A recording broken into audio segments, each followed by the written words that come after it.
Hello! Welcome back to భక్తకస్తుల వంటశాల. Hi! అందరూ ఎలా ఉన్నారండి? ఇవాళ మన రెసిపీ వచ్చేసి కోవా కజ్జికాయలండి. దానికోసం ముందుగా నేను 1 ½ కప్ గోధుమ పిండిని తీసుకున్నానండి. దాంట్లో ఒక చిటికెడు ఉప్పు,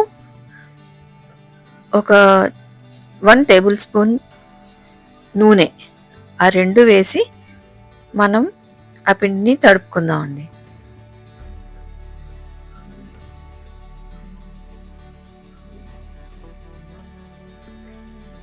ఇది గోధుమ పిండితో గానీ, మైదా పిండితో కూడా చేసుకోవచ్చు. కానీ ఇక్కడ నేను గోధుమ పిండే తీసుకున్నాను. దాంట్లో చూసారు కదా, ఇప్పుడు ఒక పించ్ ఆఫ్ సాల్ట్ వేసాను. తర్వాత ఒక టేబుల్ స్పూన్ నూనె వేసి ఆ నూనె ఆ పిండి మొత్తంలో బాగా కలిసేలాగా మంచిగా కలుపుకుందాం. ఆ నూనె ఉప్పు కూడా ఆ పిండిలో బాగా కలవాలి.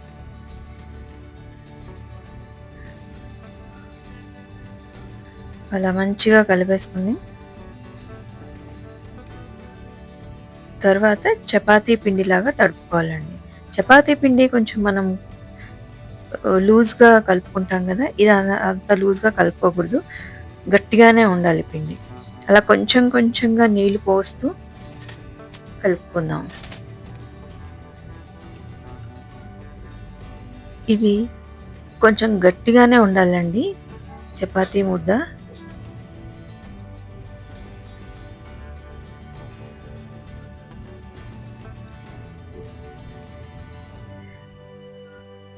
మనం ఒకేసారి నీళ్ళు పోసుకొని కలుపుకోవడం కన్నా ఇలా కొంచెం కొంచెం పోస్తూ కలిపితే ఏమవుతుందంటే, మనకి గట్టిగా ఎంత గట్టిగా పిండి రావాలో అంతా వచ్చేలా చూసుకోవడానికి వీలవుతుంది. అందుకని ఒకటేసారి నీళ్ళు పోసేయకుండా కొంచెం కొంచెంగా పోస్తూ ఇలా గట్టిగా తడుపుకుందాం.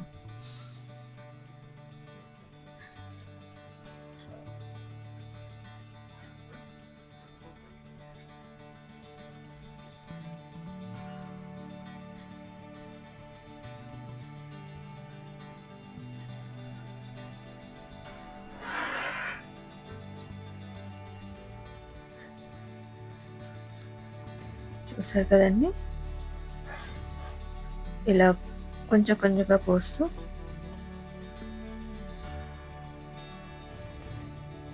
పిండంతా ఒక గట్టి డౌలా అయ్యేదాకా కలుపుకోవాలి.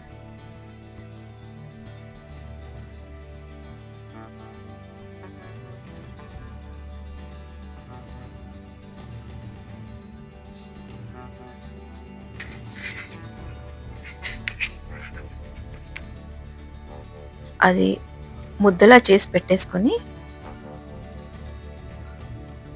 దాని మీద కవర్ చేసి ఒక 10 మినిట్స్ అలా పక్కన ఉంచుదామండి.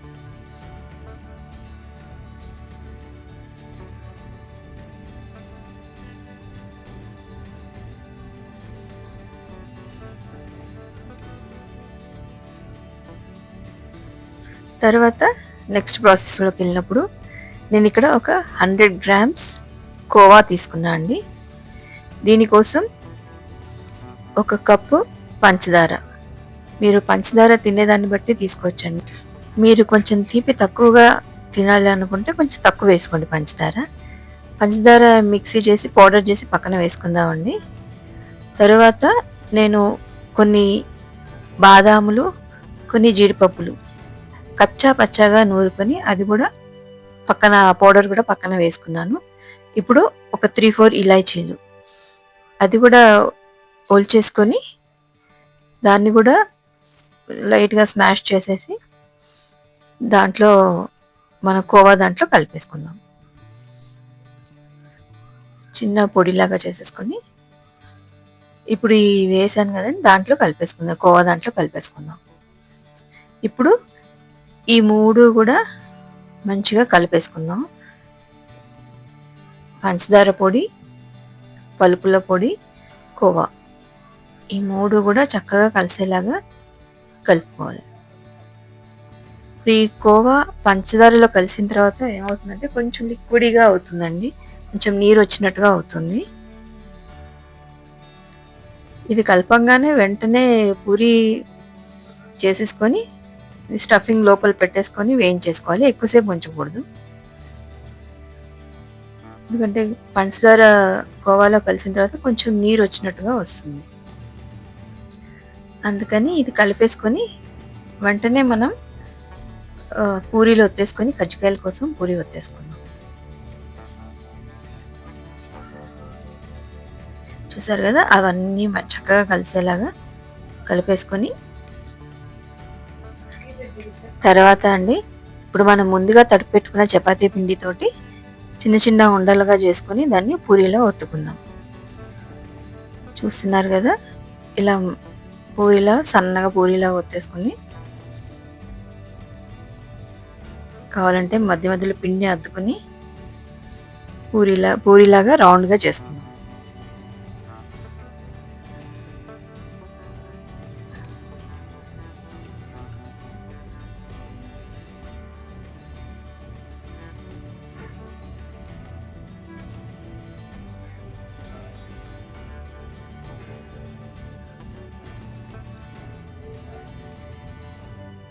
మరీ పలుచగా వద్దండి.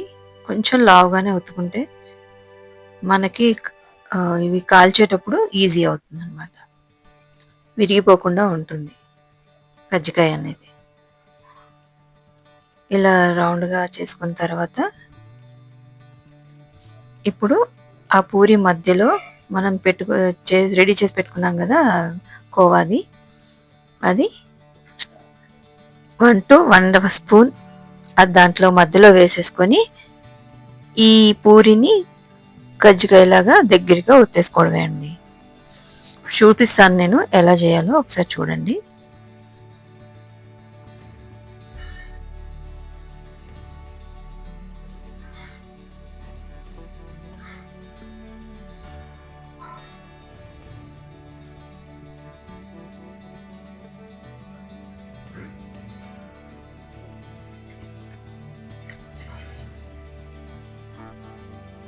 ఆ కోవాది మధ్యలో పెట్టేసి ఆ పూరి అంచులు ఉంటాయి కదండి దానికి కొంచెం చాలా కొంచెంగా నీళ్లు అద్దుకొని ఆ అంచులకి నీళ్లు రాసేయండి. రాసేసి నేను ఇప్పుడు చూపించిన విధంగా ఫోల్డ్ చేయండి.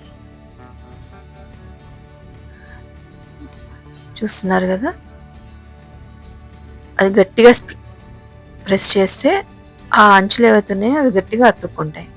ఆ తర్వాత దాన్ని మెల్లిగా ఇలా నేను చూపిస్తున్నట్టుగా కొంచెం కొంచెంగా ఫోల్డ్ చేస్తూ వెళ్ళండి. అలాంటప్పుడు ఏమవుతుందంటే ఆ లోపల ఉన్న స్టఫింగ్ బయటికి రాకుండా ఉంటుందండి. చూస్తున్నారు కదా నేను పైన చూపించిన విధంగా ఇలా అంచులు వెంట అలా నొక్కుతూ వెళ్తే ఒక డిజైన్ లాగా వస్తుందండి. కజ్జికాయల డిజైన్ లాగా. అలా ఒత్తేసారు అనుకోండి గట్టిగా నొక్కేస్తే ఇంకా స్టఫింగ్ బయటికి రాకుండా మనం వేయించేటప్పుడు ఇబ్బంది లేకుండా ఉంటుంది. అలాగే అన్ని పూరీలు కూడా అలాగే ఒత్తేసుకొని స్టఫింగ్ మధ్యలో పెట్టేసుకొని అలా ఒత్తేసుకోవడమే అండి. కజ్జికాయలు అన్నీ రెడీ పెట్టేసుకుని తర్వాత నెక్స్ట్ ప్రాసెస్కి వెళ్దాం. చూస్తున్నారు కదా ఇంకో పూరి చూపిస్తున్నాను మీకు. మధ్య మధ్యలో పిండి వేసుకుంటూ పూరిలాగా ఒత్తుకోవాలి.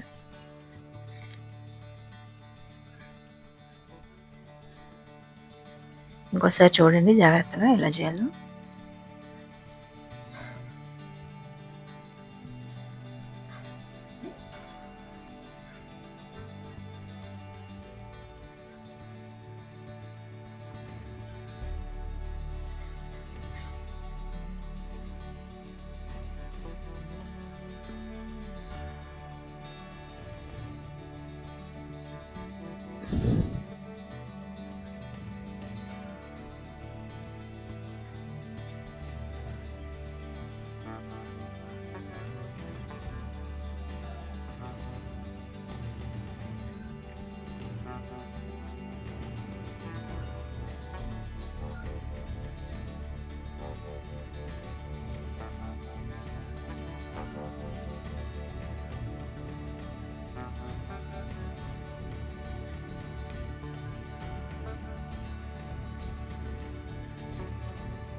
చూసారు కదండీ! ఇలా కజ్జికాయలు చేసి పక్కన పెట్టేసుకుందాము. నెక్స్ట్ పార్ట్ తర్వాత